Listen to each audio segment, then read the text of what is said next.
Hi NCERT grade 12 chapter 8 classification of elements பார்த்துட்டு இருக்கோம். So question number 8.7 what is lanthanide contraction and what are the consequences of lanthanide கான்ட்ராக்ஷன்றதான் question. Theory question தான். So பாருங்கள், first lanthanide contraction என்ன அப்படின்னு பாருங்கள். And moving along lanthanide series. So lanthanide series நமக்கு தனியாக இருக்கும். ஸோ அதில் மூவ் பண்ணி போகும்போது the atomic number is gradually increased by 1 இல்லையா? ஒவ்வொன்றுக்கும் அட்டாமிக் நம்பர் ஒன்றுனா இன்க்ரீஸ் ஆகும். It means the number of electrons and protons of the atom also increases by 1. So over atomic number வரும்போது நான் புரோட்டானும் எலக்ட்ரானும் கவுண்ட் என்ன நமக்கு இன்க்ரீஸ் ஆகிட்டே வரும். And because of its effective nuclear charge increases, right? Electrons are adding in the same cell and the nuclear attraction overcomes the intrionic repulsion due to adding of a proton. So electron same shell add ஆகிறதுனால என்ன ஆகாது, நமக்கு சைஸில் பெரிய லார்ஜஸ்னஸ் கிடைக்காது. But nuclear charge நமக்கு என்ன ஆகும், effective nuclear charge நமக்கு increase ஆகும். So with the increase in atomic number, the number of electron in orbital also increases due to the poor shielding effect. So f orbital shielding effect ரொம்ப கம்மியாக இருக்கும். Poor shielding effect of electrons, the effective nuclear charge experienced by an outer electron is increased. So the effective nuclear charge நமக்கு என்ன ஆகுது, increase ஆகுது. Also the attraction of the nucleus of the outermost electron is also increased. So outermost electron உடைய attractive force நமக்கு என்ன ஆகுது, increase ஆகுது. As a result, there is a gradual decrease in the atomic size.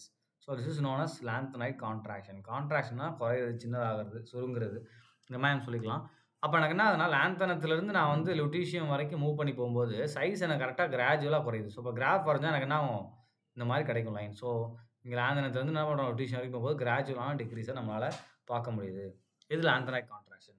Left to right நம்ம move பண்ணும்போது radius நமக்கு என்ன குறையும் சார், அது யூஷுவல் தானே. ஏன்னா நம்ம பீரியாடிக் ட்ரெண்டில் என்ன பார்த்துருப்போம், left to right atomic radius decreases தான் சார் பார்த்துருப்போம். இப்போ லாந்தனைட்லேயே நம்ம லெஃப்ட் டு ரைட் தான் மூவ் பண்ணுறோம். அப்போ இது வந்து ஒரு யூஷுவலான ப்ராப்பர்ட்டி தானே. ஏன் இதை நம்ம டிஃப்ரெண்ட்டாக ஒரு கான்ட்ராக்ஷன், லாந்தனைட் கான்ட்ராக்ஷன் பேர் வச்சு பார்க்குறோம் அப்படின்னா, இது யூஷுவல் தான். பட் நமக்கு டி அண்ட் எஃப்ல என்ன ஆகும் அப்படின்னா, டி ஆர்பிட்டால்ஸில் எலக்ட்ரான் ஆட் ஆகிறது பார்த்தீங்க அப்படின்னா வேலன்ஸ் செல்லில் ஆட் ஆகாது. வேலன்ஸ் செல்லுக்கு முன்னாடி இருக்க செல்லில் ஆட் ஆகும். எஃப் பிளாக்ல வேலன்ஸ் செல்லுக்கு 2 செல் முன்னாடி நமக்கு ஆட் ஆகும். ஸோ அப்போ வேலன்ஸ் எலக்ட்ரானுக்கு முன்னாடி எலக்ட்ரான் ஆட் ஆனால் ஷீல்டிங் எஃபெக்ட் தான் கிரியேட் ஆகும். அதனால நமக்கு என்ன ஆகும், ரேடியஸ் பெருசு தான் ஆகும். இதை நீங்கள் டி பிளாக்ல அப்சர்வ் பண்ணலாம். இப்போ டி பிளாக்ல நீங்கள் ஸ்காண்டியத்துலேருந்து ஜிங்க் வரைக்கும் மூவ் பண்ணிங்கன்னா நம்ம ரேடியஸில் பார்த்தீங்க அப்படின்னா அந்த அளவுக்கு கிராஜுவலான டிக்ரீஸ் இருக்காது. இப்போ நான் ஸ்காண்டியத்துலேருந்து ஜிங்க் வரைக்கும் வரைஞ்சேன் அப்படின்னா ரேடியஸ் என்ன ஆகணும், மைல்டாக தான் குறைஞ்ச மாதிரி தெரியும். மைல்டாக தான் குறைஞ்சிருக்கும். ஜிங்க்குக்கு ஆக்சுவலாக என்ன ரேடியஸ் அதிகமாகிடும். ஸோ வந்து ஜிங்க்கு இந்த மாதிரி நான் மைல்டாக தான் குறைஞ்சிரும். ரைட், ஒரு கிராஜுவலான டிக்ரீஸ் இருக்காது. காரணம் என்னென்னா, இந்த எலக்ட்ரான்ஸ் அடுத்தடுத்த எலக்ட்ரான் ஆட் ஆகிடுனா n-1d ஆர்பிட்டால் அண்ட் இங்கே ns எலக்ட்ரான் நமக்கு இருக்கும். ஸோ நம்ம சைஸ் எதை வச்சு பார்ப்போம், ns தான் இல்லையா, வேலன்ஸ் வச்சு தான் பார்ப்போம். அப்போ ஷீல்டிங்னால சைஸ் நமக்கு அந்தளவுக்கு சேஞ்ச் இருக்காது. பட் இங்கே நமக்கு என்ன ஆகுதுன்னா, நம்ம இதே மாதிரி எஃப்ல எக்ஸ்பெக்ட் பண்ணுவோம். எப்படின்னா பெரிய சேஞ்ச் இருக்காது அப்படின்னு நினைப்போம். பட் ஆனால் எஃப் பிளாக்கோடைய பூர் ஷீல்டிங் எஃபெக்ட்னால நமக்கு என்ன ஆகுதுன்னா கிராஜுவலான டிக்ரீஸாக பார்க்க முடியுது. இதை நம்ம என்ன சொல்லுவோம், லாந்தனைட் கான்ட்ராக்ஷன் அப்படின்னு சொல்லுவோம். ரைட், ஸோ இதோடைய கான்சிக்வன்சஸ் என்ன, சரி அந்த லாந்தனைட் கான்ட்ராக்ஷனால நமக்கு என்ன ப்ராப்ளம் வருது அப்படின்னு பார்ப்போம். Consequences of lanthanide contraction. Similarities இந்த property of second and third series transition series. So similarity of the இந்த property of second and third transition series. Right, அடுத்து separation of lanthanide can be possible because of lanthanide contraction. First point பாருங்கள், zirconium hafnium எடுத்துக்கலாம். சரியாப்பா. So மேலே யார் இருப்பாங்க, titanium zirconium ஹாஃப்மியம். இந்த பக்கம் பார்த்தீங்கன்னா ஸ்காண்டியம் எட்ரியம் லாந்தனம் இருக்கும்.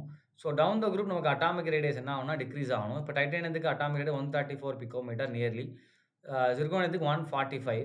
ஸோ இன்க்ரீஸ் ஆகுது இல்லையா, down the group radius increase ஆகணும். அப்போ ஹாஃப்மியத்துக்கு இன்க்ரீஸ் ஆகணும். பட் ஆனால் நமக்கு என்ன இருக்குன்னா 144 பிகோமீட்டர் தான் இருக்கும். காரணம் என்ன, இந்த லாந்தனாய்ட் சீரிஸ் நமக்கு இடையில வரதுனால. ஸோ யூஷுவலான கான்ட்ராக்ஷன் இருக்கிறதுனால. ரைட், அப்போ என்ன ஆகும், இந்த ரெண்டுக்கும் நமக்கு சிமிலர் ஐடியா வருது. இது செகண்ட் டிரான்சிஷன், இது என்னது தேர்ட் டிரான்சிஷன். ரெண்டுக்கும் சிமிலராக நமக்கு ப்ராப்பர்ட்டிஸ் வரும்போது, சைஸ் வரும்போது ப்ராப்பர்ட்டிஸும் எப்படி இருக்கும், நமக்கு நிறைய சிமிலாரிட்டிஸை நமக்கு கொடுக்கும். ரைட், நெக்ஸ்ட்டு செகண்ட் பாயிண்ட் உங்களுக்கே தெரியும், no need of explanation. Third point பாருங்கள், due to lanthanide contraction there is variation in basic strength of hydroxide of lanthanoids.